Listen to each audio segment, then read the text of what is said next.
আসরের নামাজের পর শুরু হয়ে যায় তাদের কার্যক্রম। ব্যস্ত জেলা শহরের সড়কের পাশে স্টল সাজিয়ে খয়েরি টি শার্ট পরা তরুণরা বিতরণ করতে দেখা যায় ইফতারির প্যাকেট।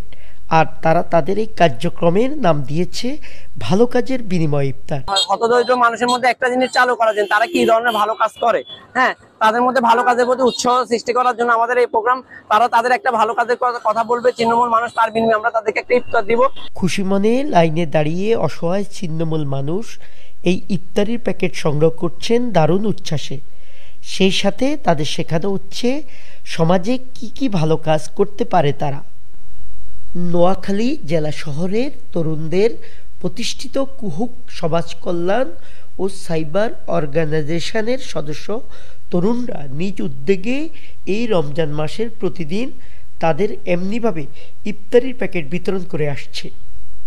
স্বেচ্ছাসেবী এই সংগঠনের উদ্যোক্তারা জানিয়েছেন পুরো রমজান মাস ব্যাপী তারা তাদের এই কার্যক্রম চালাবেন নোয়াখালী জেলা শহরের বিভিন্ন স্থানে। রমজান মাসের 30 দিন ব্যাপী আমরা কার্যক্রম করব। আমরা প্রথম 7 দিন আমরা স্টল দিয়েছি আমরা নোয়াখালী সুপার মার্কেটের সামনে।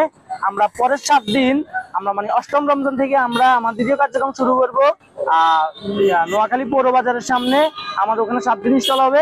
পরের 7 দিন হবে আমাদের নোয়াখালী আপনার সোনাপুরে, ওখানে 7 দিন হবে। তারপরে হবে আপনার মাইজদি বাজার, ওখানে আমাদের 7 দিনে আমরা সমাপ্তি ওখানে প্রোগ্রাম করব। তাদের এই উদ্যোগকে স্বাগত জানিয়ে নোয়াখালী জেলা যুবদলের সাধারণ সম্পাদক নুরুল আমিন খান বলেছেন, ছিন্নমূল মানুষের মাঝে ইফতার বিতরণের উদ্যোগী তরুণরা যে উদাহরণ দেখিয়েছে তাদের থেকে অন্যান্য মানুষজন এমনভাবে এগিয়ে আসা উচিত। আমাদের যারা তরুণ আছে এরা একটা উদ্যোগটা নিয়েছে এটা যে যারা ছিন্নমূল মানুষ, অসহায় মানুষ, গরিব মানুষ পথে প্রান্তরে থাকে, তারা অনেক সময় ইফতার করতে পারে না। তারা নোয়াখালী শহরে পৌর এলাকাতে এই উদ্যোগটা নিচে 30 দিন ইফতার করাবে। আমি মনে করি যে এটি একটি মহৎ উদ্যোগ এবং এই যে মানুষের যে মানসিকতার যে পরিবর্তন, কিংবা তরুণরা যদি এক্ষেত্রে যদি আগে আসে তাহলে এই সমাজ ব্যবস্থা আরো সুন্দর হবে। এবং পাশাপাশি বলতে চাই যে আমাদের যারা আরো মানুষ আছে, যারা আরো সামর্থ্য মানুষ আছে, যারা আরো দায়িত্ববান মানুষ আছে, তাদেরও উচিত এদের দেখা দেখি এগিয়ে আসা। এবং মানুষ চায় যে একটু সহানুভূতি পেতে, একটু স্নেহ পেতে, একটু ভালোবাসা পেতে। তাই এদের যে তরুণদের যে ক্ষুদ্র যে প্রয়াস, যে উদ্যোগ, এই উদ্যোগকে আমি অবশ্যই স্বাগত জানাই।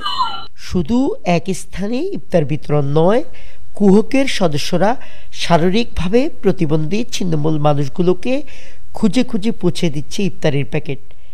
এই কার্যক্রমকে তারা আরও এগিয়ে নিয়ে যেতে চায় বহুদূর। কামরুল কানন, বাংলাভিশন ডিজিটাল, নোয়াখালী।